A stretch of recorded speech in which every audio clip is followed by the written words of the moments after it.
सबसे महत्वपूर्ण मीटिंग्स में से एक है। क्योंकि आपने जो यहाँ पर एड ऑन किया आशु कि प्रधानमंत्री नरेंद्र मोदी के बाद की बीजेपी, क्या वो प्रखर हिंदुत्व के आरएसएस को के एजेंडे को आगे बढ़ाते दिखेंगे? राकेश जी, क्या वाकई इस बार पिछले 10 साल में पहली बार, हालांकि ये भी एक सच है कि भाई 100 साल पहला है संघ का निर्माण, तो 1925 में संघ बना और पहली दफा पूर्ण बहुमत की, प्रचंड बहुमत की सरकार 14 में बनी, लेकिन अब जब बन गई तो ये पहला डेंट लगा क्या आरएसएस और बीजेपी को, जिसमें प्रखर हिंदुत्व बिखरता दिखा जो 10 साल में नहीं दिखा था। दलित भी आए थे, पिछड़े भी आए थे और exactly on the same page दो संगठन भी और आनुषंगिक संगठन भी खड़े हुए दिखते थे।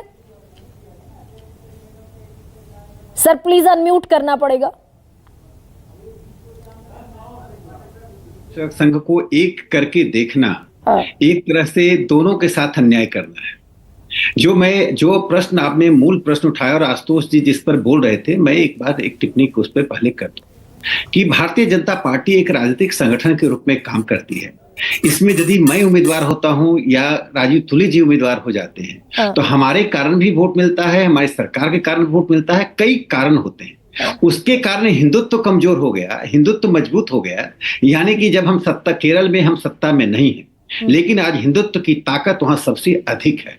वोट बैंक की राजनीति के कारण केरल में भारतीय जनता पार्टी निश्चित रूप से सीटें नहीं ला पा रही है, लेकिन आज संघ की शाखाएं, संघ का समर्थन आधार और संघ का कार्य सबसे अधिक है। इसलिए मुझे लगता है कि हिंदुत्व आंदोलन को किसी पार्टी की जीत हार उसके ग्राफ से नहीं जोड़ना चाहिए। एक दूसरी जो सबसे महत्वपूर्ण बात जो आपने उठाया और जो बार उठाया था कि मोहन भागवत जी ने जो टिप्पणी की थी अपने भाषण में, वह टिप्पणी नरेंद्र मोदी जी के खिलाफ थी। ये बार बार कहा जा रहा है। मैं एक 4 लाइन की एक कविता है जो संघ की शाखाओं में गाया जाता है। वृत्त पत्र में नाम छपेगा, पहनूंगा स्वागत सामुहार, छोड़ चलो यह क्षुद्र भावना, हिंदू राष्ट्र के तारनहार, कंकर पत्थर बन बन हमको राष्ट्र नींव भरना है, ब्रह्म तेज के छात्र तेज के अमर पुजारी बनना है। अब इस कविता में यह है कि अखबारों में नाम नहीं छपना चाहिए, स्वागत समारोह में माला नहीं पहनना चाहिए। अब ये संघ के स्वयंसेवकों के लिए है, लेकिन जो भारतीय जनता पार्टी में लोग हैं, यदि वो अखबार में नाम नहीं छपाएंगे,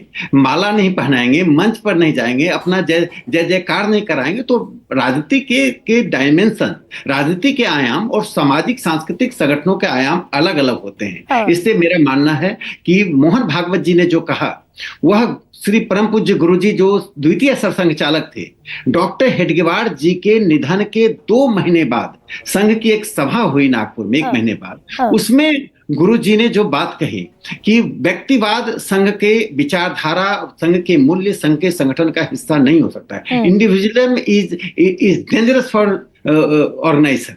तो संघ में स्वयंसेवकों को दिया ही जाता है इससे कि व्यक्तिवाद नहीं है। अब कहेगा गुरु जी ने सावरकर जी के खिलाफ बोला था, चूंकि सावरकर जी प्रसिद्ध व्यक्ति थे, लोकप्रिय व्यक्ति थे, तो इस तरह से चीजों को नहीं जोड़ना चाहिए। संघ के सरसंघ चालक मोहन भागवत जी ने अपने स्वयंसेवकों को जो संदेश दिया कि हम जितना अधिक हो व्यक्तिवाद ना करें, जितना अधिक हो सहयोग से काम करें। संघ के पास जी, आप ये कह रहे हैं कि मोहन भागवत ने स्वयंसेवकों को एक तरीके से मैसेज दिया, संदेश दिया, लेकिन बीजेपी तो पूरी स्वयंसेवकों से भरी हुई है।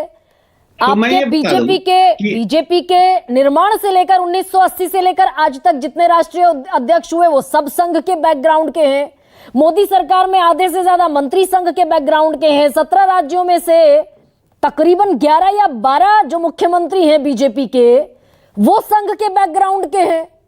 अब एक चीज बताइए महिमा जी, आप और यहाँ सुकेश जी भी बैठे हुए हैं, बहुत, तो निर्जा जी बैठी हुई है, कि प्रधानमंत्री नरेंद्र मोदी जी ने आके उस दृष्टि से 53 करोड़ लोगों को जनधन योजना में जोड़ा गया है। अब प्रधानमंत्री का यह जो महत्वपूर्ण कार्यक्रम है, जो फिजिकल इंक्लूसिवनेस यानी वित्तीय समावेशी का सबसे बड़ा, पूरी दुनिया का सबसे बड़ा कदम है, उस कदम पर यदि अखबारों में प्रधानमंत्री का फोटो छपता है, 53 करोड़ लोगों में 29 करोड़ महिलाओं को जनधन योजना में जोड़ा गया, तो इसको आप व्यक्तिवाद कहेंगे? या यदि पार्टियां, सरकार अपने नेता का प्रचार नहीं करेगी, नेता के बारे में लोगों तक नहीं पहुंचेगी, तो पार्टियां चुनाव की दृष्टि और राजनीति की दृष्टि और संगठन, सामाजिक सांस्कृतिक संगठन के काम करने के तरीकों में बुनियादी अंतर है। लेकिन पक्ष विपक्ष तो राकेश जी राजनीति में ही है ना।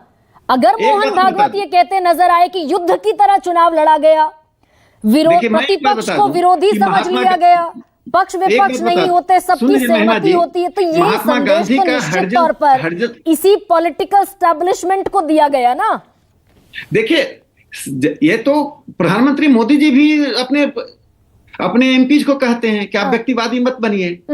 वो बार बार हम जब मैं एमपी था तो बार बार कहते थे अपने जिला अध्यक्ष के साथ सहयोग कीजिए, मंडल अध्यक्ष के साथ सहयोग कीजिए, जिला अधिकारियों से मिलकर रहिए। समन्वय और सौहार्द के साथ कार्य करना किसी संगठन का काम होता है, और किसी भी संगठन में। और यही छूट गया क्या राकेश जी इस चुनाव में, कि भाई वो जो दलितों तक, पिछड़ों तक आउटरीच का एक मकसद संघ का भी है और बीजेपी की भी है, वो इस चुनाव में छूट गई। दलित छिटक गए, पिछड़े भी छिटक गए, आरक्षण विरोधी होने का टाइम लग गया। को वोट क्यों नहीं मिला और कम कैसे मिला, सीटें कम मिली, इसके लिए भारतीय जनता पार्टी विश्लेषण कर रही है। लेकिन राष्ट्रीय स्वयंसेवक संघ, यदि संघ पर हम विमर्श करें, संघ जो दलितों और वनवासियों के बीच काम कर रहा है, सेवा भारती के, मैं ये पुराना आंकड़ा दे रहा हूं, मैं भी अपडेट नहीं हुआ हूं, जैसे पृथ्वी की गति होती है वैसे भी संघ का कार्य चलता रहता है। 1,70,000 उपक्रम चल रहे हैं। अब दुनिया बताइए, भारत में कौन ऐसा संगठन है? आशुतोष जी बार बार संघ पर प्रहार कर रहे हैं, संघ और बीजेपी एक जैसी है।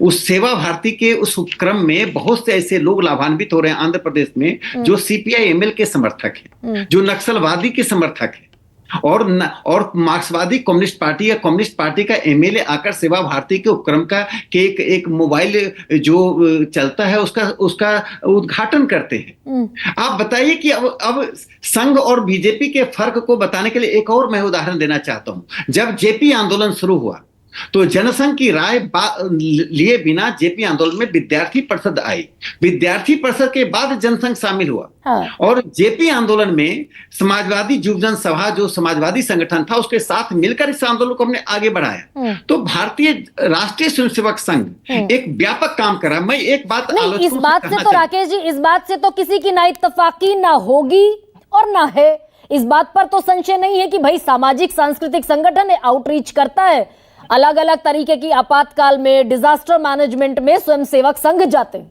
इसमें किसी की ना आपत्ति है ना होगी। लेकिन राकेश जी, इस पर सवाल उठेगा, आप अगर संघ को और बीजेपी को अलग अलग करेंगे तो सवाल तो उठेगा कि भाई आज तक बीजेपी का कोई राष्ट्रीय अध्यक्ष ऐसा नहीं हुआ जो संघी ना हो। नहीं, मैं बताता हूं, प्रेमनाथ डोगरा जो जनसंघ के अध्यक्ष बने, वे संघ के स्वयंसेवक नहीं थे, वो प्रजामंडल के सदस्य थे। रामाराव जी आंध्र प्रदेश,